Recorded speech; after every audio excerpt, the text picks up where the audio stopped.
Hi Aries, welcome. Love reading tayo ngayon para sa mga naghahanap, Tingnan natin kung sino yung patungo sa'yo. Be open-minded po, hindi po halos lahat makaka-resonate. Kaya piliin nyo na lamang. And thank you nga po pala sa mga nag-subscribe, lalo na sa mga bumabalik. Marami pong salamat. Give me the message. Sino yung patungo kay Aries? Excuse me.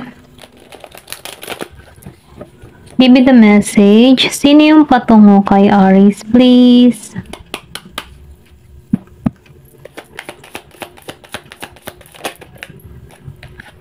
Meron ka ditong 10 of Wands reverse.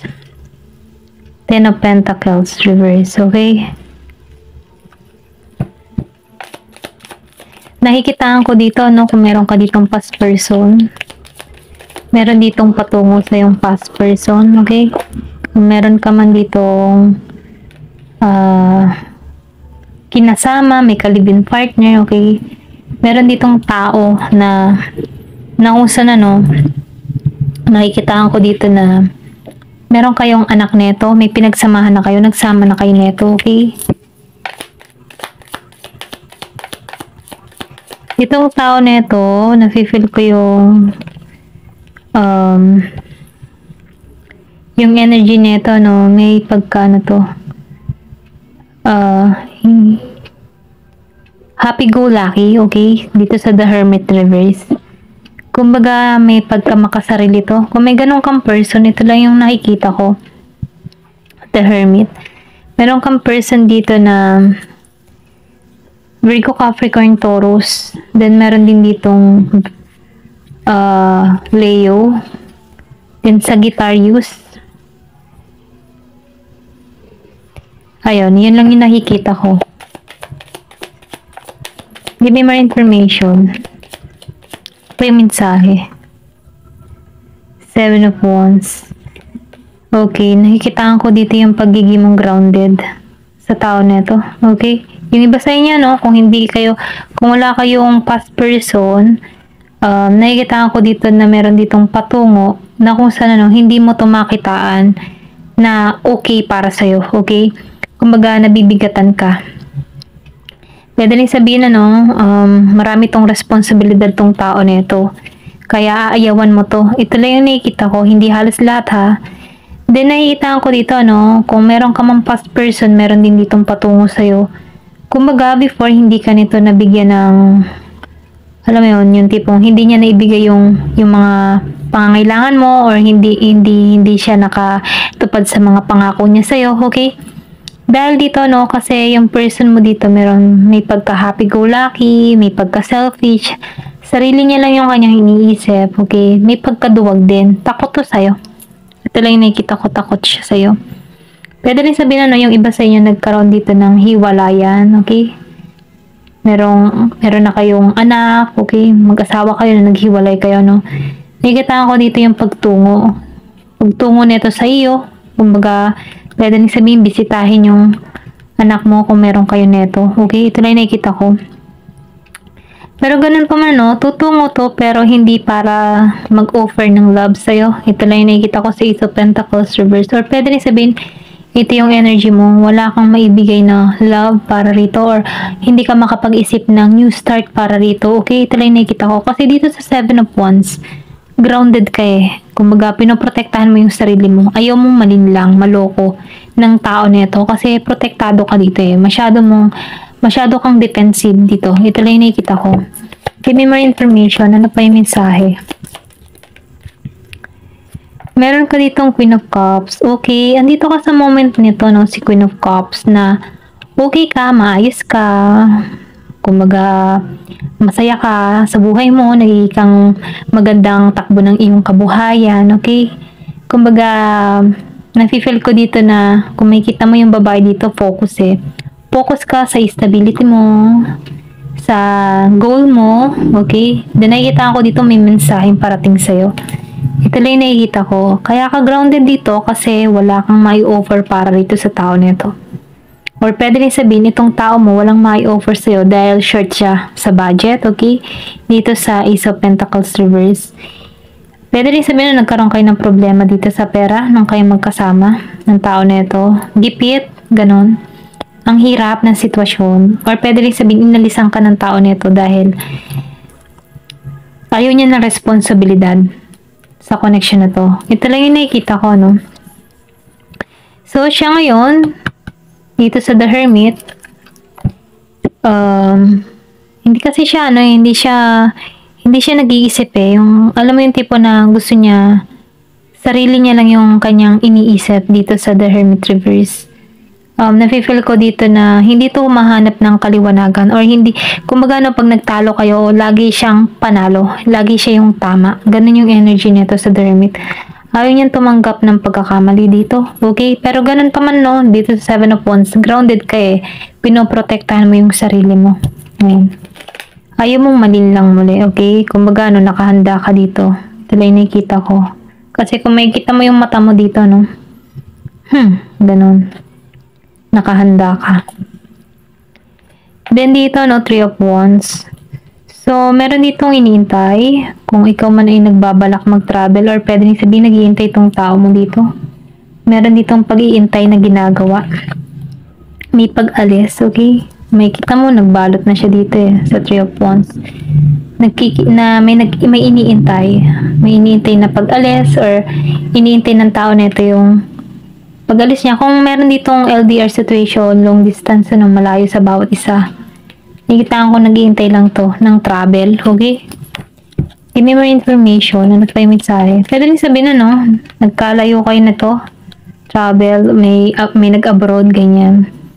Dahil nasira yung pamilya, pwede rin sabihin, nung nagkalayo kayo, may panilang ginawa sa'yo, no? Kasi dito sa The Hermit, may pagkano to eh. Alam mo yung tipo na kapag malayo na sa'yo, piling binata, piling dalaga. Ganun yung energy niya. Kaya itong tao na ito, natatakot din siyang humarap sa'yo. Kasi, prepare ka.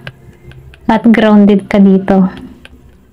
Wala siyang may offer. Pwede sabihin, wala tong ipon. Give me more information. Seven of Pentacles. So, ikaw ngayon, dito sa Queen of Cups, Seven of Pentacles, umahani ka ng tagumpay. Nag-focus ka sa stability mo. Okay? Kumbaga, nagkakaroon na ng bunga yung ginagawa mo dito. At masaya ka sa kinahihinat ng nangyayari sa'yo. Kasi, andito ka ngayon eh, sa moment na to eh. Matapang ka, matatag ka.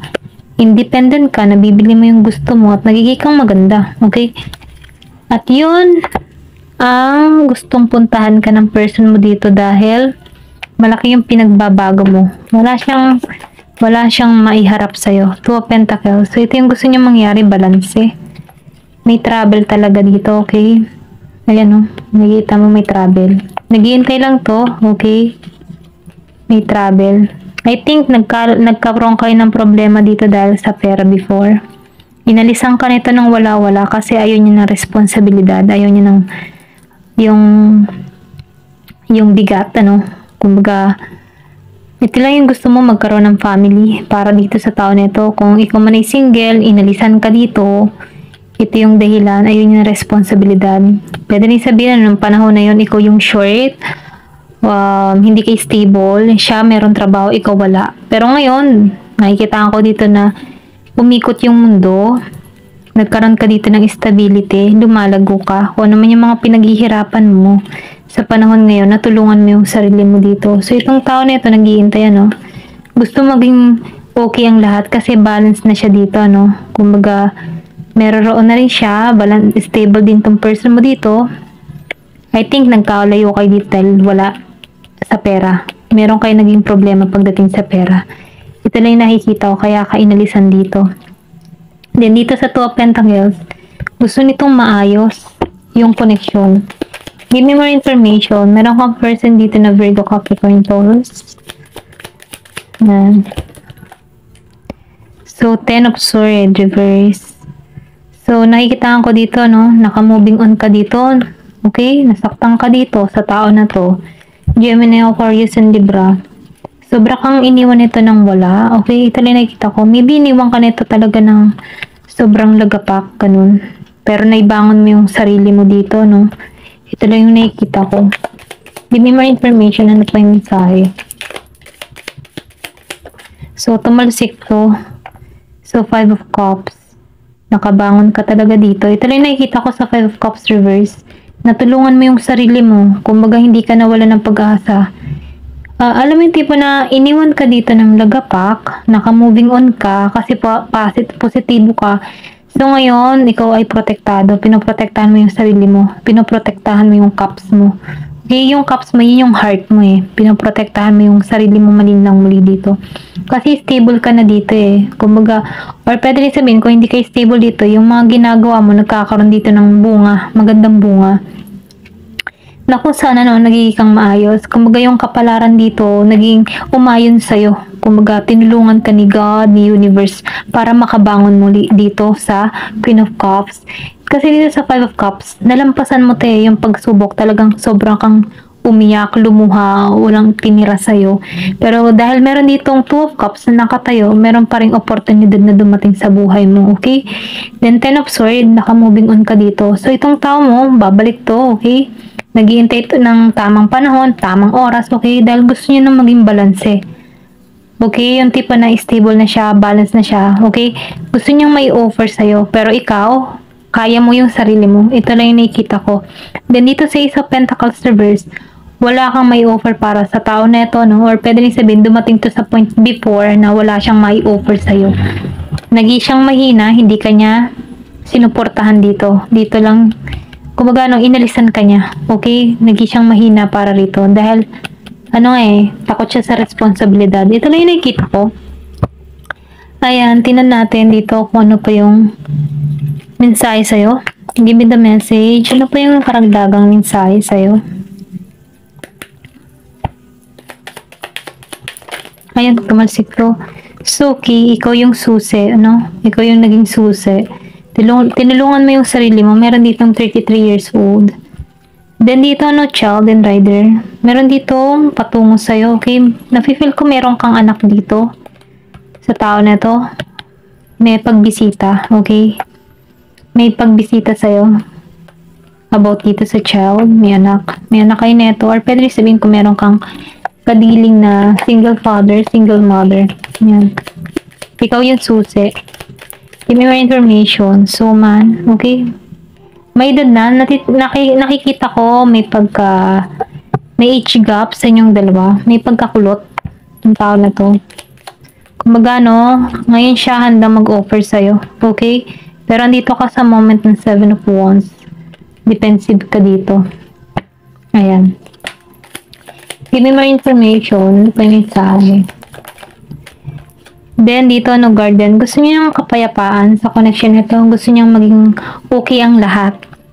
Pero, ganun pa man, Clover. Lumabas ang Clover. Gusto niya, kita ka ng person na to na swerte. Okay? Yun ang radar niya. Okay, may lumabas ang ring. Ito yung, pwedeng bigyan ka nito ng proposal. Ito lang yung nakikita ko. Kasi, kung may kadiling ka dito na, seaman, ayan, gusto niya maging balanse. I think may kadiling ka ditong seaman. Hihintay lang to. Naging duwag to sa connection na to. Ito lang yung nakikita ko kasi ayaw niya ng responsibilidad before. Or pwede rin sabihin may kadiling ka dito na meron ng family. Kumbaga pwedeng hiwalay sa asawa, mga ganun ba? Hiwalay sa asawa. Ayan. So ngayon, gusto niyang ayusin yung connection. Okay? Ito lang yung nakikita ko. Meron na tong anak. Kung wala kang anak sa tao na ito, meron siyang anak. Okay? May edad na to. Ikaw yung susi. Gusto niya maging mapayapa. Gusto niya magtagumpay yung connection na to. Ito lang yung nakikita ko. Pero ganun pa man, sundin mo yung kutob mo. Sundin mo yung intuition mo. Ayan. Hanggang dito na lamang po. Thank you for watching. Love and peace.